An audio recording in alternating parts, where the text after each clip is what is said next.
Hello everybody and welcome to Command Combat Battle Reports. I'm Bob Ross and I'll be your host this evening.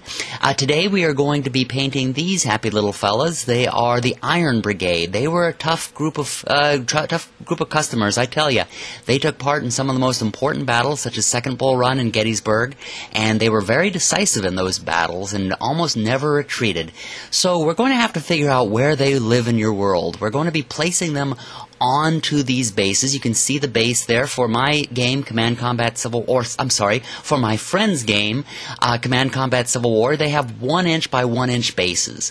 And so you can see I have them laid out there. I have spray painted them black as the base coat. You definitely want to spray paint them black as the base coat. And then paint on top of that because your base coat is going to be your shadows. Alright, so you're going to have to figure out where you want them in your world. So you'll be placing them on your base. While you do that, I'm actually going to show you, I think some of you might remember the squirrels I used to have.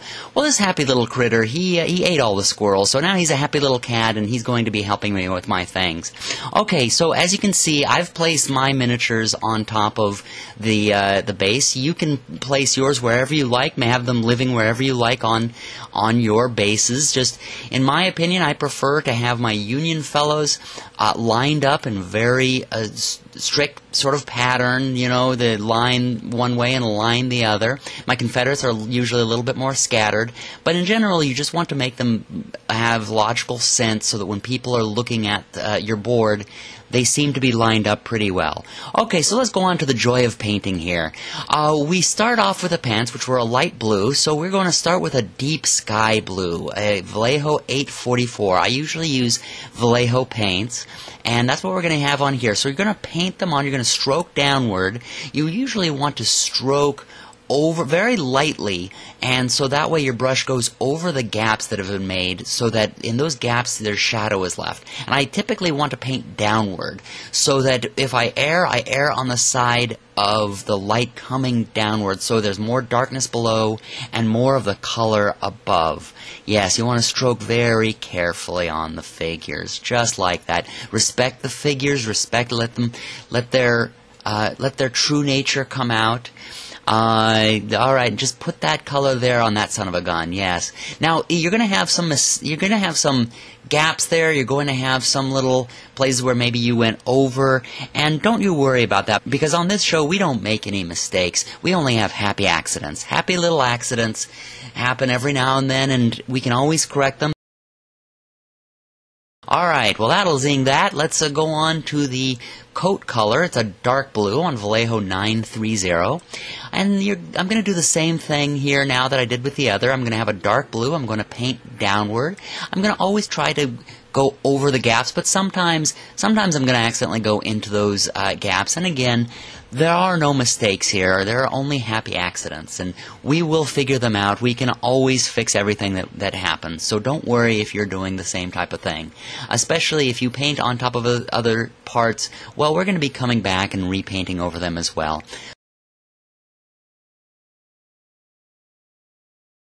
So there we're painting their happy little hats. You notice also that they have some different hats than a lot of the Union men. Well, these fellas wore a different type of hat. The rim went all the way around. It wasn't the regular kepi. They were unique, and everybody knew when they were taking on the Iron Brigade, and they were in a lot of trouble.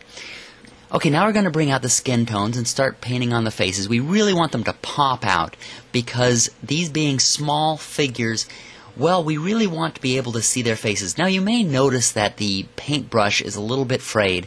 That's not something you want. You really want the paintbrush to be as thin as possible and as small as possible. The problem is here at PBS, we just don't have very much funding, and so we just do not have as good of brushes as we could possibly have. You want to get a better brush than this. Our financing is so low that I had to take an apartment with Big Bird, and he really snores like a son of a gun. Alright, so let's zing it here. Let's bring this skin tone out. Oh, and by the way, the skin tone that we're using, it is 955 flat flesh. That's the Vallejo color that we're using. And, alright, let's get this little son of a gun painted here. Alright, we're getting these happy faces painted. I don't know how happy they are in the battle, but we're having it really pop out like this.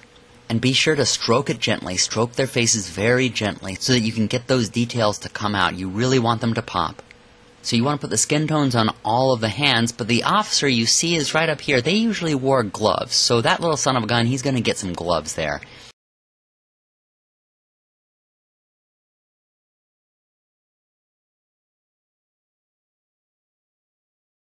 Alright, now most of their packs were black, but a few of these packs don't look so much regulation as much as they look like personal packs. So we're going to make these packs a happy leather.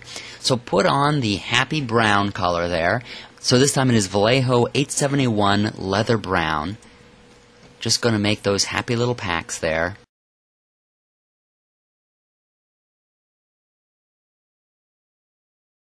Alright, and I noticed that this little son of a gun here, he's got a blanket or a tent wrapped around him here, so we're going to give him sort of a happy off-white here. We don't want it to be fully white. We want it to be kind of an off-white, because these things, they got dirty as they, walked around, and so it's Vallejo 820 off-white. We're going to give that a happy little off-white color here. And doesn't look like anybody else has any. You may notice that there are some mistakes here and there, but again, there are no mistakes. It's only happy accidents. And we'll get those a little bit later on. I'm just going to ignore them for now, because if we keep going back and doing every single thing, or correcting every little glitch that we have as we go along, we'll never get done. So we're going to do everything, and then we're going to come back and fix those little errors that we have there. So the guns need to pop out here. For that, we have a natural wood color, number 834. Now this might be a little bit overly bright, I'm not quite sure, but that's the idea, is to make them look like wood there. So we're going to make them happy little wooden guns there. And next, of course, we need the steel. So we have natural steel, number 864, to paint for the bayonet and the fierce sword there. Oh, and I almost forgot, on the hats we have a bronze that we need to put there, because the Iron Brigade had these special symbols at the front of their hats, and we want those in a bronze. I also made a bronze for the handle of the happy little commander over there leading his troops. Alright, so we're going to go back to touching things up here in a moment, but first we want to put on the grass here at the bottom, because we're going to wind up wanting to touch up after that. So what we do is we just paint over the entire bottom with green. Just paint over all that, and I don't use Vallejo paint for this. I just use a regular old hobby paint here, a happy green that looks like the ground, and I just cover the whole thing, and then I smother the whole thing with the grass. Again, that you just get at any of these model train stores. You just scatter over the whole thing. I don't even use any glue on it. I just scatter over the whole thing, and it sticks to the paint, just like that happy little grass there at the bottom. And after that's done, I'm going to paint around the very bottom of the base, and there I've got my base. Just let your imagination go wild on all this. So you'll notice that some of the grass is crawling up the guy's leg there. No, that's not some Halloween monster that's doing that. It's just a happy little accident, just like the rest of them. But we can fix everything. Remember, as long as we get over our fears and use our imaginations, we can get over any of the problems. So I'm going to just touch all of these things up, and there are a lot of little tiny things here and there's a little bit of black on the shoes that I'm going to put, and just anywhere that there's a little spot. So I'm just going to go ahead and work on that away from you for a moment. And I come back, and here is the finished product. You notice I also put a red belt on the commander there. That just gave a little pop at the front there. I just lightly stroked on there. Remember, you want to lightly stroke and try to get all of the details that come out from the modelers. I used number 817 of a scarlet, and I touched up with those blacks, and I touched up with all of the colors, and I gave a little bit of a highlight here and there just on the edges, so to just bring things out. So that'll do it for these happy little fellas. I hope this was informative, and just remember that you too can do anything as long as you believe. Just get over your fears, get out there, and get painting. And remember, happy gaming, everybody!